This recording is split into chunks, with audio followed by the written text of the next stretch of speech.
Gentlemen, thank you very much for making yourselves available to discuss this very important topic of the intersection of education, workplace training and skills development as a means of driving economic development and social transformation. And as we know, that's not an easy task by any standards. But Aunyana Moloisane, you've got a special interest in this particular subject. What do you hope we will achieve following this discussion? Thanks a lot, Tim. I think the whole discussion around skills development and training and how it impacts, our economic development is key to our country. Mm-hmm. We have seen the challenges that we are going through as a country, but more than anything, we always talk about the youth dividend that we have in Africa. The only question that is there is, are we making use of this youth dividend to, a large extent? And what are we doing to essentially, empower our youth in a sense that they could drive economic development? The levels of unemployment are high, record high, by the way. We see, the challenges of inequality, poverty, and obviously we want to redress the situation, and we see skills development and training as a catalyst to essentially drive economic development and get us out of the rut that we find ourselves in. Now we have an education system, right? And I will work my way back to the skills development. Simphiwe, starting with you. What do you think our education system is doing well, and where do you think it's coming short? I was speaking to a young man yesterday from Zimbabwe, and he said something really interesting to me yesterday. He said, do you know that in Zimbabwe, when you get 49%, you fail? It's not a pass. Whereas in South Africa, 49% is a pass. Yeah. So I thought to myself when he said that, wow, that's very interesting. So how many failed matriculants do we have at university? In other words, how many 49% do we have at universities? Because he said to me yesterday that it took him, he had to first write his matric and he failed. And he needed mathematics, because in Zimbabwe he says without mathematics you really can't do anything. So he went and he wrote the second time round. And he failed, he got 48%. And then on the third time around, that's when he got over 50%, which was a pass, which gave him the access to more of what we call livelihoods within Zimbabwe. But then he found himself in South Africa. So if you ask the question of what probably is lacking, is that what do we define as failure and passing? Because if we then maybe had the Zimbabwe standards of saying 50% and upwards is a pass, it could literally mean we have a number of entry-level matriculants into universities. I think about 725,000 matriculants are about to write exams now. How many of those are going to get 40% or 49%? So that would be, I think, one of our flaws, as to how do we then really empower our youth? Because we're going to have another statistic within the next 3 months that says our matriculants have got 78% pass, right? But how many of those are actually 40s? And that is the problem. So then you have 400,000 matriculants queuing at universities that can only take 230,000. So you have, of that 400,000, let's hypothetically say you have 250,000 of 40%, which means in Zimbabwe, those people wouldn't even be queuing at university levels. So I think from that point of view, I think I'd look at it in terms of what's not working. Mm-hmm. What is working? Well, we do have doctors, we do have, I think we can't really, as a saying, that you can't throw the baby with the bath water, because we do have qualified journalists and doctors and all sorts of like candidates that come out from schools. So clearly the system itself, when put into practice, works, or the education system itself, when put into action, works. But is it working for the majority of the South African scholars? That's the question, I suppose. Abed, what's your take? Sure. So thank you, Brad Tim. my area of interest is entrepreneurship, and if you asked me where I think our system is failing, is probably producing less entrepreneurs. So when I think about my varsity career, I remember at the end of our honors year, the lecturer asked us, who do we think is going to be the most successful of this graduating class? And I think there were 700 of us doing the chartered accountancy route. And almost 80% of the class named, members of the top 3. And I get it, because contextually that's sort of where we all are. We are sort of in an academic year, but globally, if you think about people who become the most successful people, again, if you just think of the area of entrepreneurship and what we need in South Africa, I'd argue the most successful people are those that create jobs in growing economies. And there was not one answer in that class that said, well, whoever becomes an entrepreneur here is well equipped because they become CAs and they become entrepreneurs. So I think our system doesn't do justice to our South African youth. And I love the notion of this youth dividend that we have. Thriving economies everywhere in the world create 66% of the employment from entrepreneurship. So if you think of the West, you think of all of the thriving economies that we think about, I think sometimes we think it's a government issue, it's a private sector issue, but truthfully, we don't have an enabling environment for thriving entrepreneurs. And that for me starts at an education level. It doesn't happen when you're now 32 and retrenched that you now have to think about what an invoice is or what a tax return is. I think there's a lot of touch points that, be it from a high school perspective, be it from a varsity perspective, that we should be encouraging young people to take risks, think creatively, think about how they seek to solve problems. And here's the thing, Africa is rich with problems. And in my mind, that's more a blessing than anything else. I mean, Amazon announced last week that you can now start selling in South Africa. And I always find it such a challenge that we are waiting for the West to solve our African problems. We use Netflix, we use all of these technologies and these systems that we have bright people that migrate South Africa to go and build these softwares and systems that we're not building and encouraging young guys here. So I think it's a multi-layered problem. I love the notion as well about what is a pass rate in South Africa, because again, this also translates to what happens to those kids who get 49%, because South Africa discards them. That's the problem. We say you got 33%, your options are, not much. And again, a lot of entrepreneurs globally have come from places where they were not the top student. They were not the brightest in the class. And I argue that main areas where I think our system's failing our kids is that we are still over-encouraging a careerist economy, whereas we're not really saying to youngsters that entrepreneurship is actually a career choice itself, and a viable one, if done correctly and if given the right tools. Caiphus? Yes, thank you, Prati. In terms of, let's say, the education system, I was lucky to watch Dr. Platin Zimanda addressing the United Nations universities. He talked about 100 learners starting school, but not finishing all of them to matric, and only 4 going to universities, and only 2 finishing that degree in time. So the education system in South Africa, I'll say it works, but it needs to be supported. Like us from the cities, we are open. We are even spread into the whole to rural areas where we haven't been there. So we are spreading. Yes.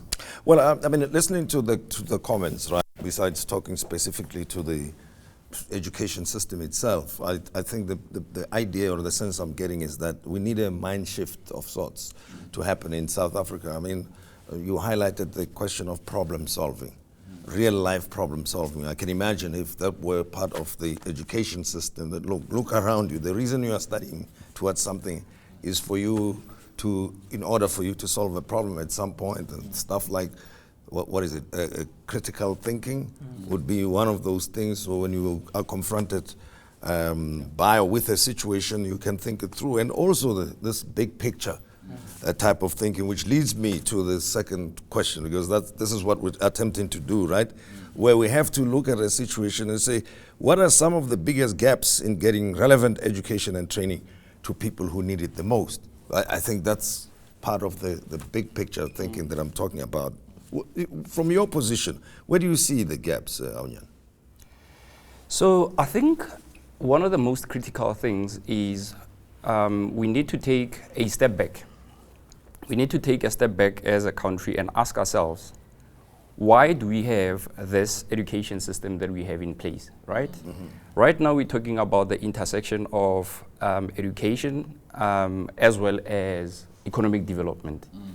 If you look at countries like Korea, if you look at what the likes of Singapore have done, if you look at the likes of what China have done, they have gone back to the basics and said, what is it that we want to achieve as a nation?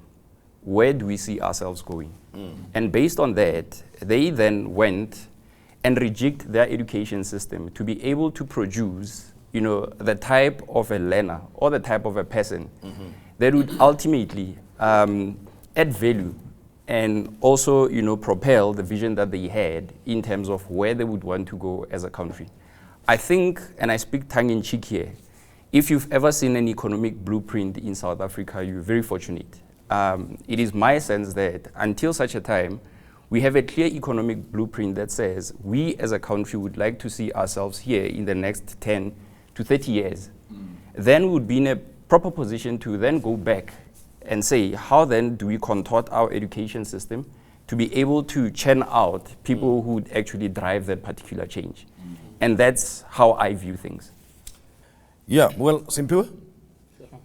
The best way I think I'm going to answer that is that earlier this year we had a roundtable as well, and we invited Professor Stephen Friedman, and he blew our mind.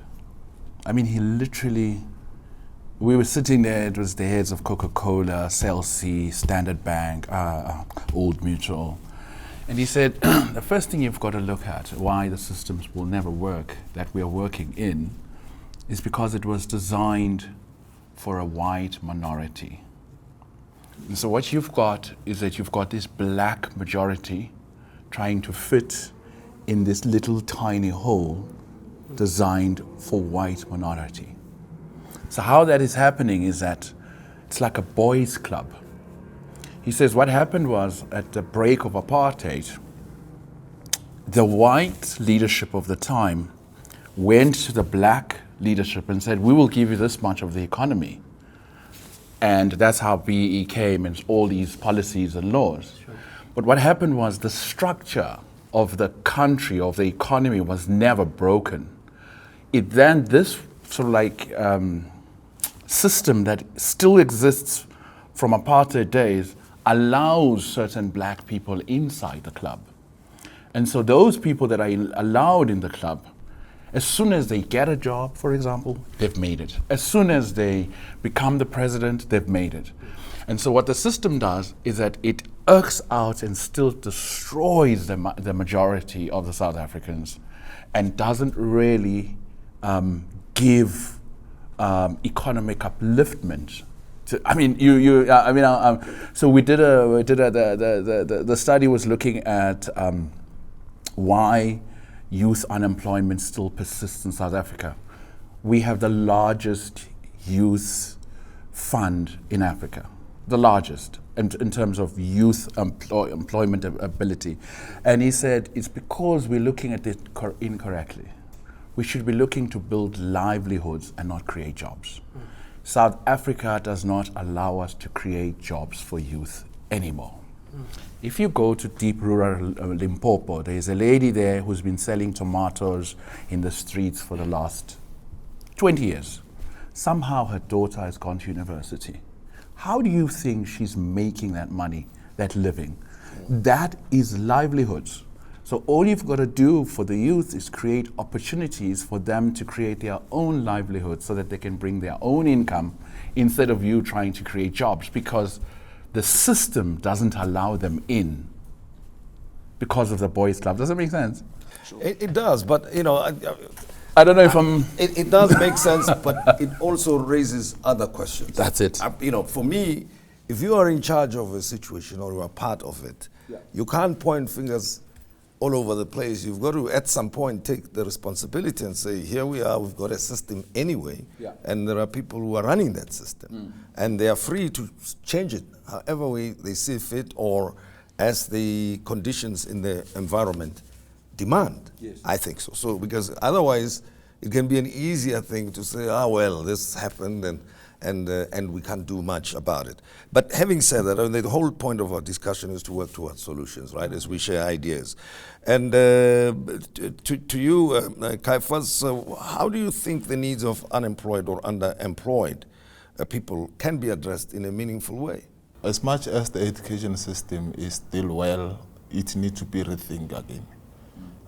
We also need to support small business and taking advantage of the digital changes that are happening. We are now on 4th IR. Next year or 2 years to come, we are moving to 5th. Are we ready to move in? We need to come with solutions that when that happened, that era came, we are ready. Yes. And the other thing, Abed, if you can comment to this, I mean, you're mentioning 4th IR or other developments in the world. Are we ready? The thing is, we live in a globalized economy now. No one is waiting for anyone, right? Things happen, whether you are ready or not ready. And your opinions on what you think are the most urgent issues facing South Africa's entrepreneurship space at this time. Again, we will go back repeatedly to the specific problems. I want to just touch, sorry, Breton, I want to still touch on that and I'll talk to that. So, you know, talking to 4IR, I remember it was 3 years ago that the South African Post Office announced that they now take card payments, you know. And I'm like, wow, you know, welcome to the 4th Industrial Revolution.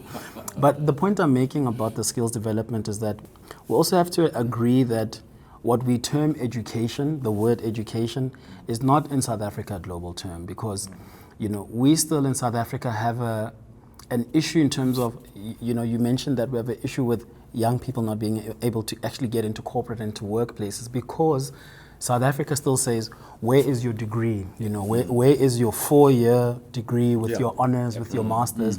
But again, like globally, people look at skills. They say, do you have Udemy courses? Have you done, you know, how have you upskilled yourself in this specific area that you're applying for? Whereas for us, it's still very much like, no, go to varsity and you're not going to know what you're doing for the first 2 years, but it's fine, we'll invest. But you will overlook someone who, you know, is applying for that marketing position who's got 10 Udemy courses, has managed 10 social media accounts for small businesses, but because they don't have a education certificate, a formal certificate, we then deem them not qualified for that role. So I think the first thing that we need to sort of agree is that we need a mindset shift and a culture shift around how we hire and what we deem education is. Because I'll tell you, we have now 158 employees in our small group of businesses. And I'll tell you, 60 of them probably don't have degrees and they'd probably be the top performers.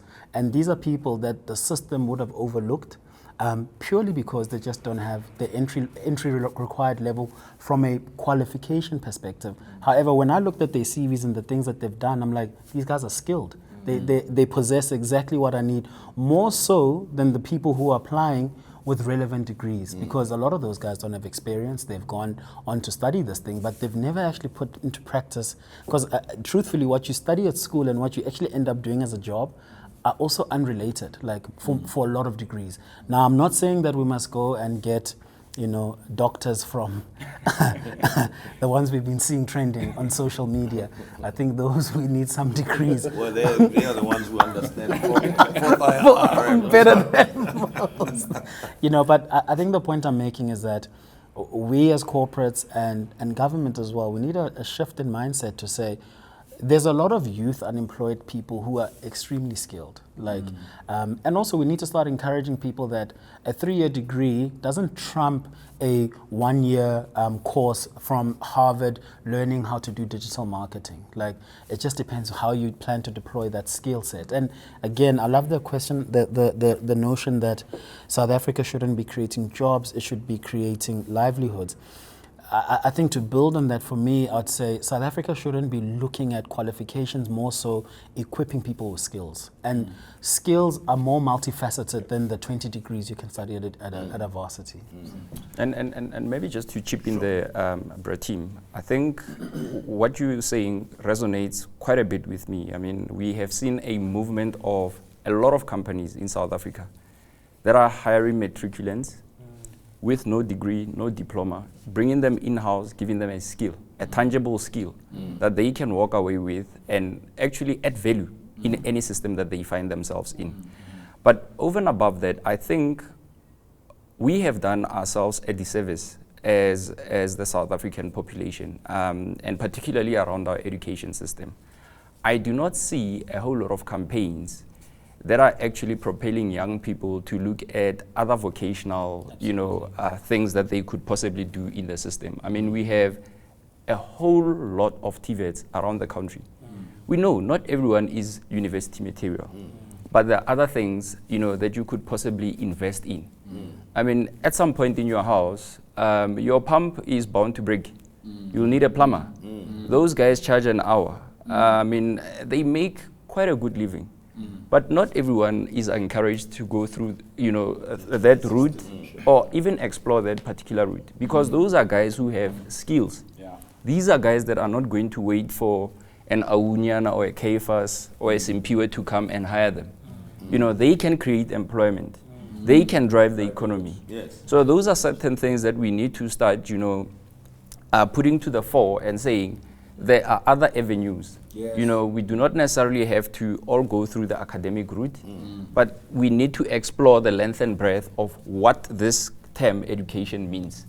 Well, which leads me then to the question that we have the TVET colleges that you mentioned, and there are a good number of them in the country. And of course, we've got the SETAs, right, the training bodies. How come a good number of South Africans are not familiar with those things? I mean, we're talking about more people should be encouraged to take up vocational or artisanal training. We have the TVETs, but that's not happening. Historically, TVETs were seen as a last resort. You either have to apply to universities. When they don't take you, you look for TVETs. That, I think, is the problem that was there and still there. But as like us as MQA, we're going to those rural TVETs and recruiting learners and for those learnerships and apprenticeship. We're also supporting them with when they are done. We give them toolbox. You are a qualified plumber, you're a qualified electrician. Here's your toolbox. Go and start the business, hire more people, or if you are like, you can or get a job at the mine or any other company. But we are encouraging them to go and do your businesses and hire more people. And sorry, just to jump on that, sorry, Simphiwe. I would argue that's sort of the cultural shift that I'm talking about that needs to happen, because for me, to Aunyana's point, if today I go home and there's a plumbing issue at 2 in the morning, I don't know the first thing about, But I promise you, you won't find a poor plumber. Plumbers are busy, they're hiring a lot of people, and you can't get a hold of a plumber. There's actually a crisis right now about under a huge shortage of artisans in South Africa. But the issue is, when we raise kids, I guess it's also how we view careers. Also, what is a career? Because when you have a kid who says they want to be a plumber, you're like, God, no, and they could go run the biggest plumbing company in South Africa and hire thousands of people, but you want them to be a doctor, you want them to be a chartered accountant. So I think there's a cultural shift that we also, as parents, need to do, society needs to do, because to your point, when you think of a TVET, it almost feels like there's a shame that comes with, I went to a TVET. And it's like, why is there shame? Because you left there with a skill, I left with a qualification, not a skill when I left UJ, So it's a stigma, really, it is. At the end of the day. I think that's exactly what Professor Stephen Friedman was saying.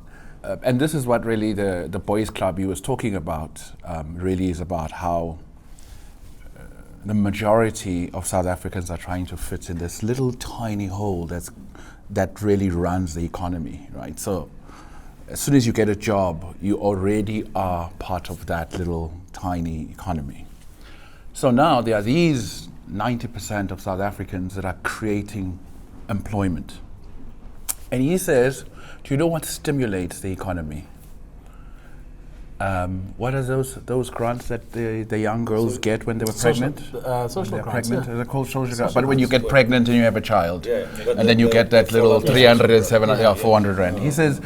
He says research proves that those 400 rands have created more economic stimulation than anything else.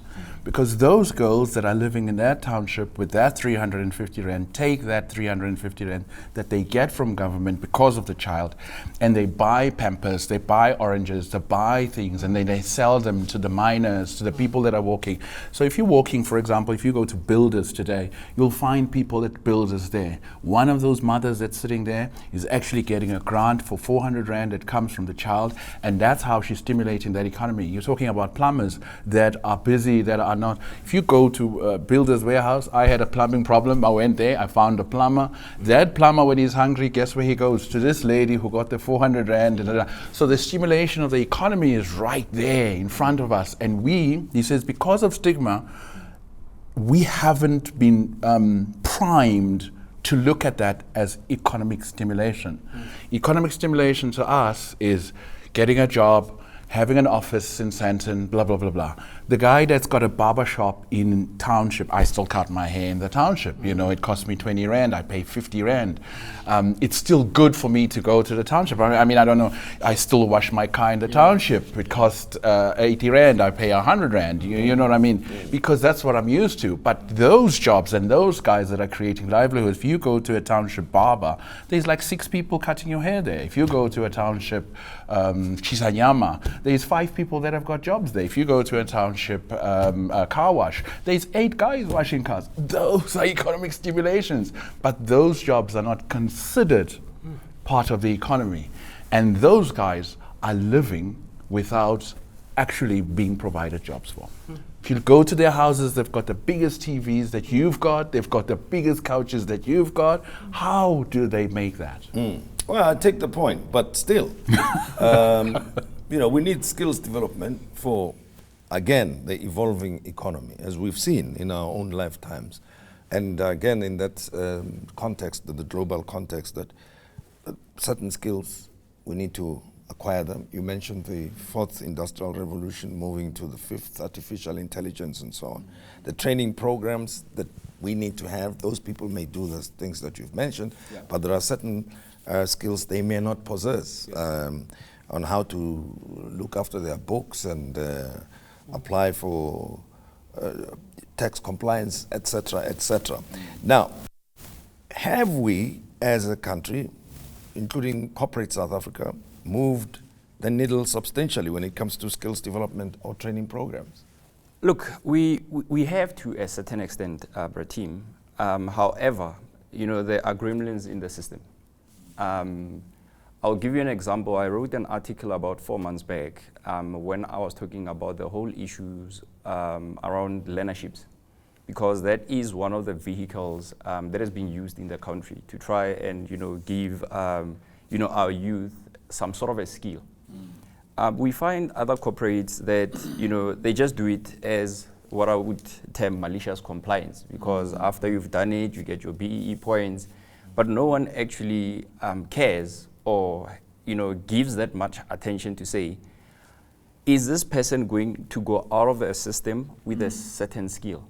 No one actually bothers to see whether that skill is actually in place, right?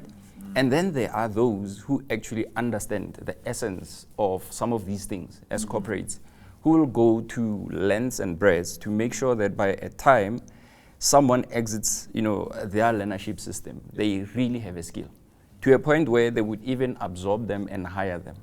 So I would say that, you know, it's still something that we need to look into as both, you know, the private and the public sector, to say, how do we put our heads together with, you know, the SETAs and all other authorities that are involved in the ecosystem to make sure that when we are saying we are driving skills development, we are actually quite intentional about it, and we get to a point where, you know, we we put all effort, behind it to make sure that it's a reality. Because at the end of the day, if we do not do that, we are basically destroying a whole lot of value.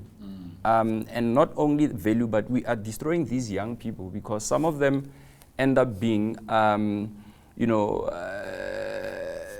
serial learnership participants. One goes from one learnership to another learnership to another learnership, just at different types of things, just because they want that stipend, to keep themselves going. So we really, really need to be intentional about that type of space.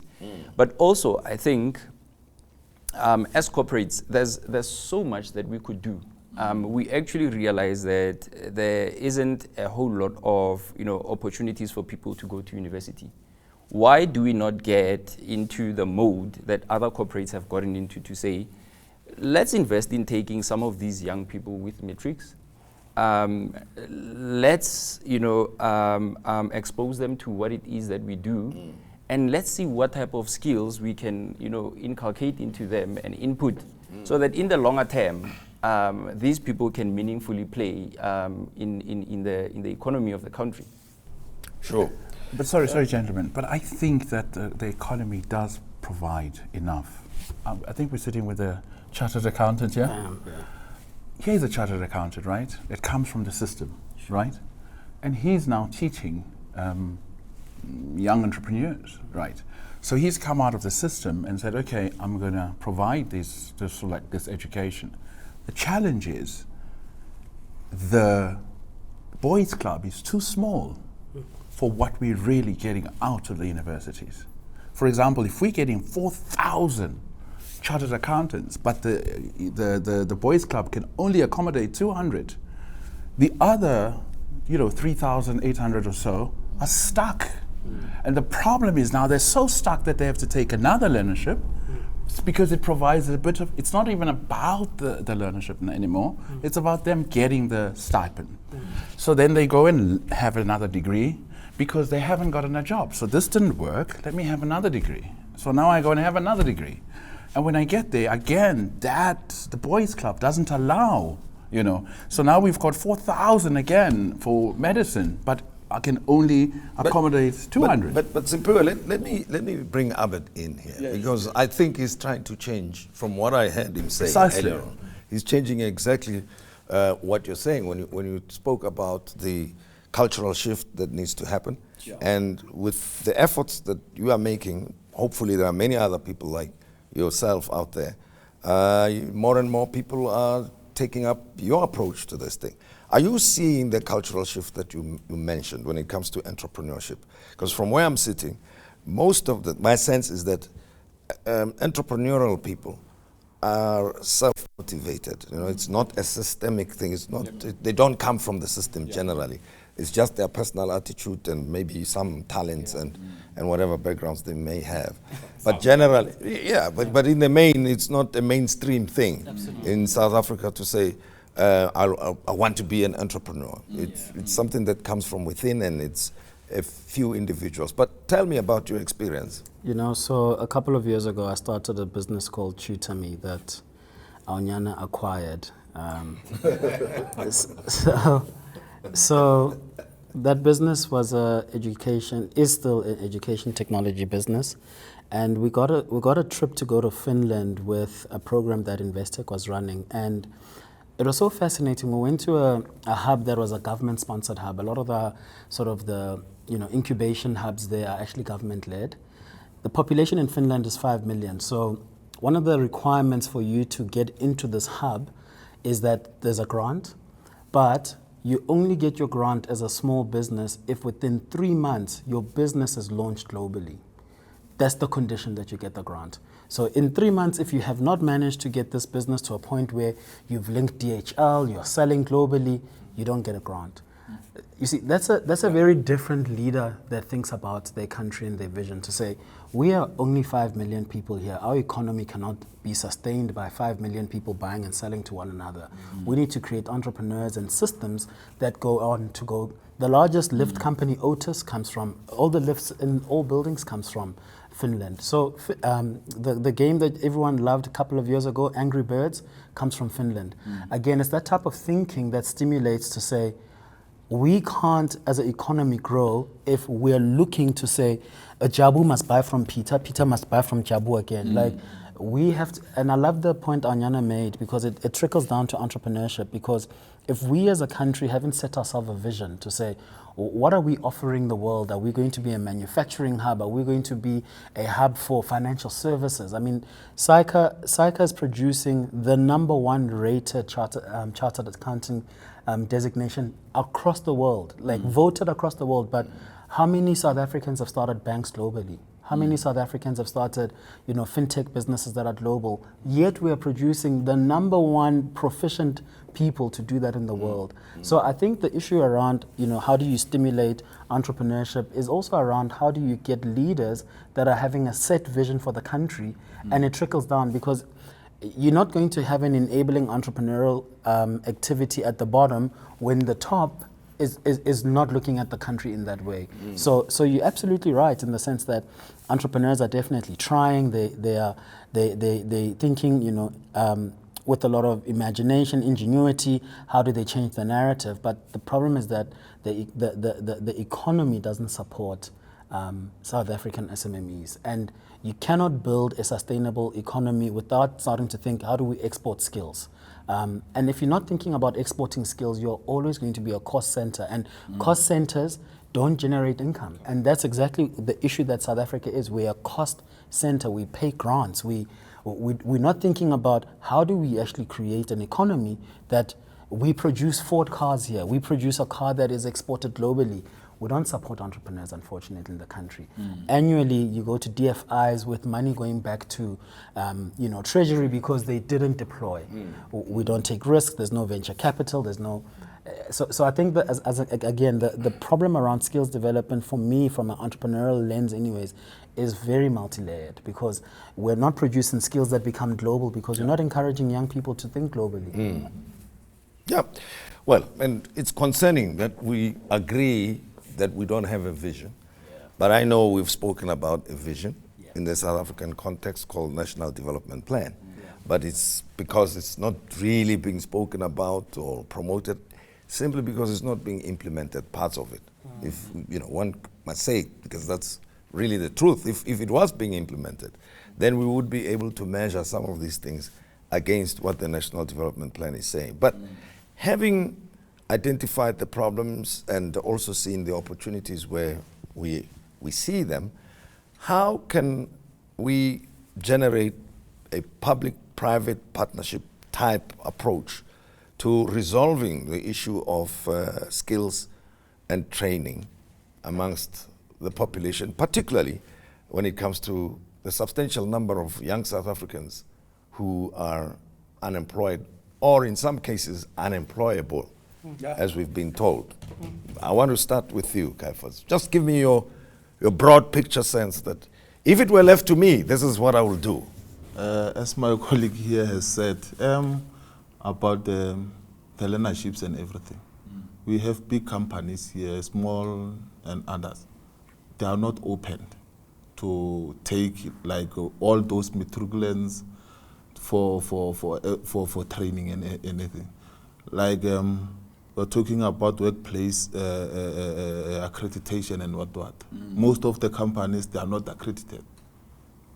We are encouraging, in the mining sector, we are encouraging all the mines to be like a workplace, a place where a learning takes place. It's not like you are going to wait for someone there to build someone and then to take. Build your own person. Build those miners, build those, create those artisans, and then you develop them in-house for yourself. Open your workplace to be a learning environment. Sure. All right, we have an opportunity to fix some of the problems we've identified. Here's a responsibility, Simphiwe. Run away with it. Tell me, what would you do? Where will you start to make sure that at least the private sector, the public, and the government, for that matter, work together and produce a program fit for skills development? No, I think you said something now which really, again, it always, what we're discussing is taking me back to a program that we did similar to this. And the topic was youth unemployment and unemployability. That was the topic. You know, so out of that came the fact that we're not going to create jobs. Let's forget about it and let's start to look at what can we create. All right? It's not going to happen. The economy doesn't allow it. The education system doesn't allow it. The processes don't allow it. The numbers don't add up. No matter how hard you try, it's never going to work. So we need to create livelihoods, right? So we're going to start by looking at how do we then rethink what we do. I think you said something earlier about learnerships.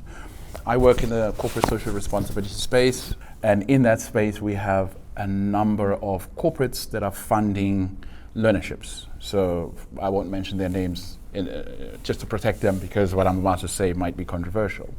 I sat with one of them when we were doing the youth unemployment and unemployability. They said, you know, we spend about 200,000 Rand a child a year. And I said, how many of them in your process have they gotten employment? He says 90% of them are at home now, sitting. They've trained them. They've put these children on a year or 2 year, 200,000 Rand per year learnership, where they've, you know, taken the child from Limpopo up and down, up and down, up and down. So clearly that's not working. Those systems or those learnerships themselves are not working because they're not providing the skills required, right? So those are the two things we know.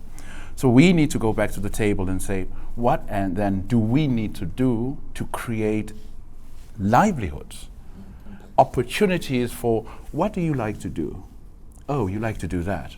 Let's see how you do that. All right, guys, how do we then fund maybe come up with a national program? I mean, for me, I like car washes because I see the impact of car washes in townships. If you go to townships and see a car wash, a barber shop, and a chisanyama, in fact, in our report, we created that if you created a car wash, a chisanyama, and a thingy as one hub, and you spread them out to like you create like a franchise, and you have these young guys in townships, they come and buy from that franchise. It's theirs, right? So you give them like 200,000. That 200,000 Rand that you're spending on that youth that's failing, you can give it to a young franchise guy who's going to start a chisanyama, a barber shop, and a thing. That's creating employment for 15, 16, 18 people. Those people, we go there for our haircuts, we go there while we're waiting, while our car is getting washed, we're having our haircut, we're eating a quick chisanyama, we're giving a tip, we're creating economic stimulation. I think most of us here know that when we go back to our homes, we definitely go to our barbershop that's in the township. We definitely go to our chisanyama, which is in the township. We definitely go to those. So those are the things. So then how do we then get government to say, okay, we are going to fund this initiative? Corporates can definitely fund it. They have the money. That's for sure. So, I mean, if they're spending 200,000 Rand on one child, a bursary right now, I'm working on another program, and they're paying 250,000 Rand for a bursary for one learner, giving 200 kids bursaries for a year, right? That covers everything. So if we then said took those 250,000 Rands and put them in all these franchise car washing, I don't know, you call it, I don't know, whatever, car washing, and you invite the community to come and apply for these things, and you make it simple for them to pay you back. So you make it reasonable, like 1,500 Rand, 2,000 Rand a month. That, I think, for me, would be a better start, because then government can support that, corporate can fund that, and then the economy itself can actually generate some sort of an economic stimulation. And in the townships, do you know how many people ladies go for their hair? You know, when we leave, you know, the ladies are there, they're doing their hair the whole day, and all of that kind of stuff. And that's the money that's coming from the little economy where we, let's say us who are, I would use the word, because we got jobs, privilege, right, in a sense, the privilege, where do we spend our money mostly when we go back home? So that's what I would look at. Abed? Yeah, I mean, great points all around. Again, from just the lens that I look at it at from an entrepreneurship perspective, I think I would sort of reiterate that for me, we need to sort of have a mindset shift around what we call education. And, you know, if you also want to scale the impact, you want to start saying, how do we develop skills that are, exportable? So you don't need to be sitting in America to make someone's website. You don't need to be sitting in America to manage someone's social media. You don't need to be sitting in America to do someone's books. But here's the thing. If you go to udemy.com, it's 150 Rand to learn these things. Hey, Udemy has got some some just joking. Or Code Academy, or any of these compelling cases that you can go acquire a skill for under 200 Rand. But again, but here's the thing. I've never gone to a channel where a government official is telling youth to say, this month's grant is going to be 500 Rand, but you're getting a voucher for Udemy. You're getting a voucher for Coursera, and go study whatever you want. And when you have that skill, you write this test and you have it on your certificate on your LinkedIn to say you have done this Coursera course, because Coursera is globally recognized. Udemy is globally recognized.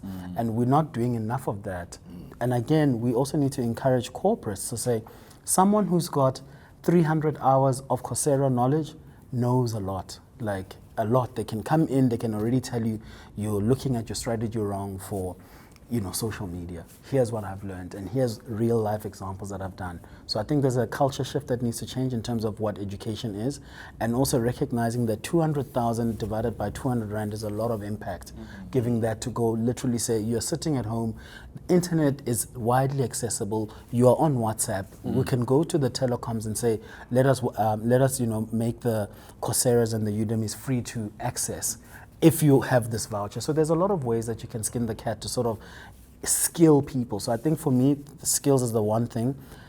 Entrepreneurship will always, for me, be the cornerstone of how you move any nation forward. Everything that you see with your mind's eye was done by an entrepreneur. Whether you see the button with the glass, everything around this room was imagined first by an entrepreneur, and it was then became mass produced, and hence why now we are in a room where it's built by entrepreneurs. So entrepreneurship we can't run away from. We need to stimulate across the country, but you need leaders that drive a strategic vision to say, how do we create an enabling environment?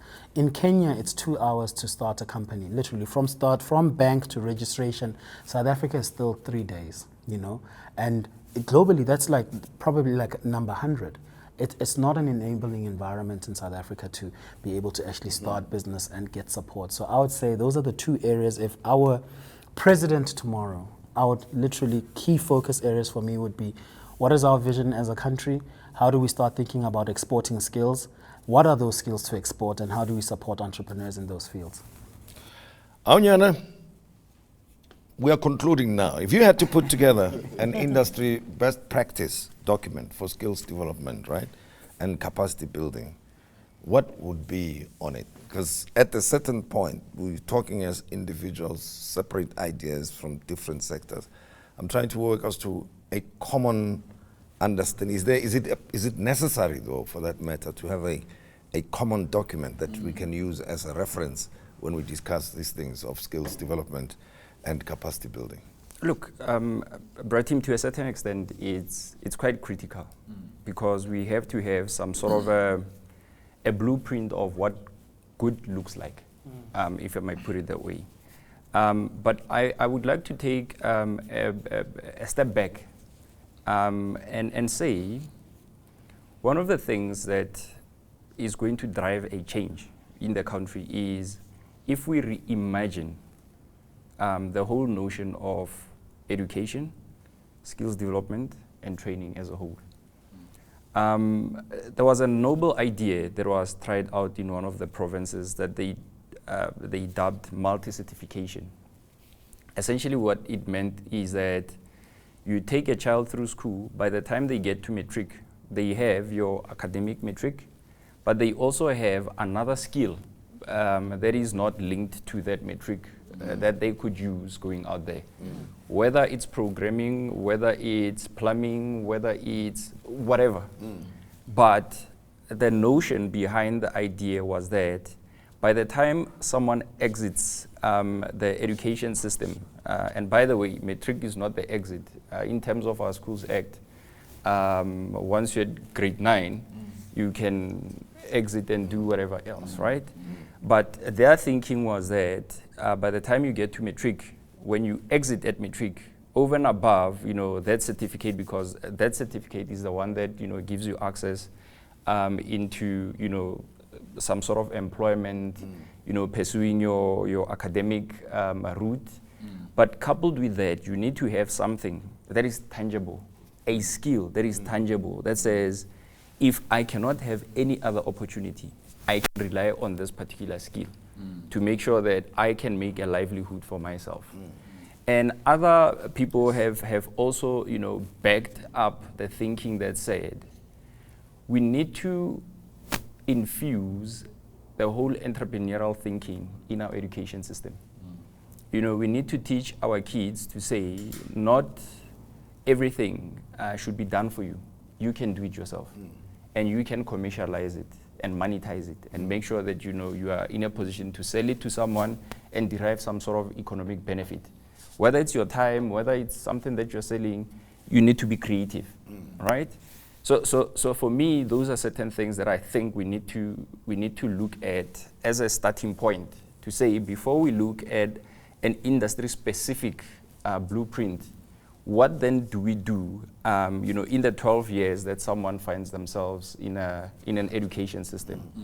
But going on to industry, I think, the gentlemen have raised, very important issues around the table. And I mean, one of them, and it still irks me because I grew up in the northern part of Pretoria. We assemble Mercedes, not Mercedes, we assemble BMW, Nissan, to a certain extent, you've got Ford, and but to this day, we do not have a South African car. To this day, we don't have someone who has had the entrepreneurial prowess to say, but how then do we put together a South African car? Or even a scooter. Or never a mind, scooter. Start there. So then it begs the question to say, are we intentional in terms of the industries that are there to make sure that, one, from a beneficiation point of view, we build the skills that can, help us beneficiate whatever else that we have in this country. I mean, we've got the guys from the MQA now. How many jewelers do we have in this country? How many, diamond crafters do we have in the country? It's stuff like that. Can I challenge you? Sorry, Aunyana. I'm not going to forget this. So, the high school I went to, back when I was there was woodwork, there was art, there was home economics. You're very old, my brother. Yeah. You're very, very old. But here's the thing, right? When I think about that, and I'm challenging you around how you guys view the work you do here, those subjects was the first time someone got exposed to working with their hands. The skills you're talking about that you leave varsity with, high school with, back then, I think our education system still did that.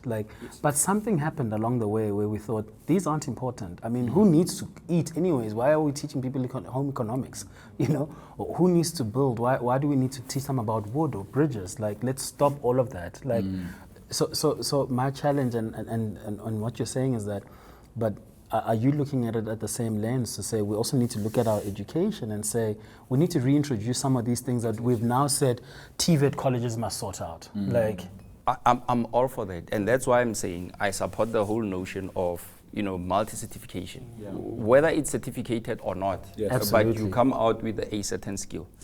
Beyond the typical academic type. Yes, but I think if we look at history, I think there's been instances where the baby was literally thrown out with the bathwater.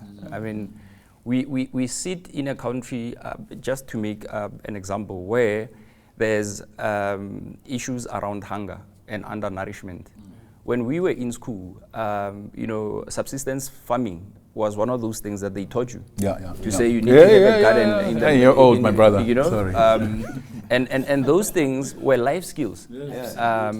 There is absolutely no ways where you are living in a country like ours that has arable soil, that has water and a lot of sun, where you can starve. But we see it happening because those were the skills that and those were programs that sort of fell by the wayside when the changes were made in the curriculum. And I'm saying, bring them back. I'm saying bring them back because over and above, just equipping people with skills, they also address other challenges that we find in the society as a whole. So I agree with you holistically. I mean, I never could work with my hands, but I know how to weld because of some of those programs in school. I can safely weld. I can do oxyacetylene. I can do gas welding. Those are the things that you got to experience as part of the system that you went through. And I'm a proponent. I'm fully behind those initiatives to say they need to be brought back. They need to be reintroduced. Not everyone is cut out to be an academic, and we need to make that clear. And even if you're an academic, at the end of the day, you need to eat. So we need to open up those spaces that allow people to latch on to different skills and to latch on to other things that they could use over and above, the academic set of skills. Because at the end of the day, it's not about how many degrees you have. At the end of the day, it's not about how many, certificates you're hiding somewhere. It's about what skill do you have and what value can it add in the whole value chain. Sure. Yeah. Well, we're concluding now, gentlemen. I don't know if you want to have a last bite at this last question that I asked Aunyana. Let's open workspaces for training, entrepreneurship, let's encourage it. I have a colleague who grew up around Pretoria. He will say they'll move from here to Amaskral to buy clothes and everything. But now when you go to Amaskral, it's dusty. The factories are closed. Factories are closed. So let's bring those kind of skills where you can open anything, anywhere in the townships to help with unemployment. Simphiwe? I think for me, the blueprint is an incredible idea. The problem is that we never adopt our own blueprints, like you said. Nobody knows about the National Development Plan, but everyone is running after the Sustainable Development Plan, which by its nature will never be achieved by any nation. So if we could have a blueprint that really, and I think the idea, I was sitting with some of our editors in our office and they were like, yeah, but government, I said, no, well, government is not doing it, it's not going to happen. So if we're saying that we're going to bring back the skills that we're saying we got at school, so for example, if I'm a corporate and I want to fund CSI, corporate social investment projects, why don't I then maybe introduce those programs on weekends and Saturdays and Sundays for those kids to go and learn how to weld and learn how to do woodwork and stuff like that. So that's why I fund the open centers, where we know we're funding open centers. And the good part is that you don't force the children to go. It's only those that actually want to go that will be there. Because then otherwise you're going to have a failure rate. You're going to say, I have 150 kids that went to my program, but only 2 came out, right? So if you have, but you have to invest in actually, I mean, we've got, these community halls that were built many, many years ago that are still functional. So what you'll be doing as a corporate is funding those community halls. You keep halls, you're keeping them lively. You are then using them as training facilities. The community can use them for funerals, weddings, parties, whatever you want to use them. So that's maybe the beginning of the blueprint, that the blueprint itself says, oh, okay, so let's start here. Let's not start by saying, what can government do? Let's not start by saying, it's what can we in this room do? Sure. Abed? Yeah, I mean, we can talk about it for a long time. These are great topics. But I think what's evident is that there are problems, and where there are problems, there are opportunities. So I think that's one. So we need to encourage problem solvers to address some of these things. And I think, just to conclude and reiterate the fact, we need to start looking at skills as education. I think it's just too disparate. And there's this saying that when America sneezes, the rest of the world catches a flu.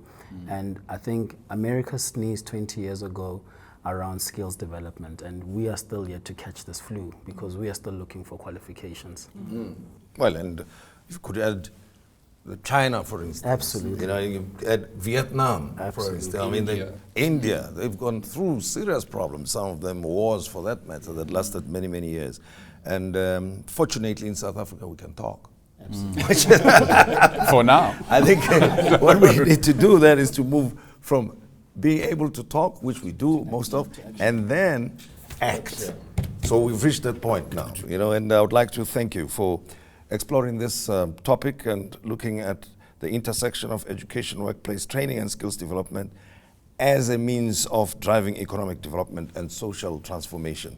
And the situation as it obtains in terms of skills, training and building capacity, the problems are there, let's solve them. And then that's where we'll find the solutions and livelihoods. I'd like to thank you, Aunyana, for putting this together for us and giving us the opportunity to come and share thoughts on it. Thank you very much, gentlemen.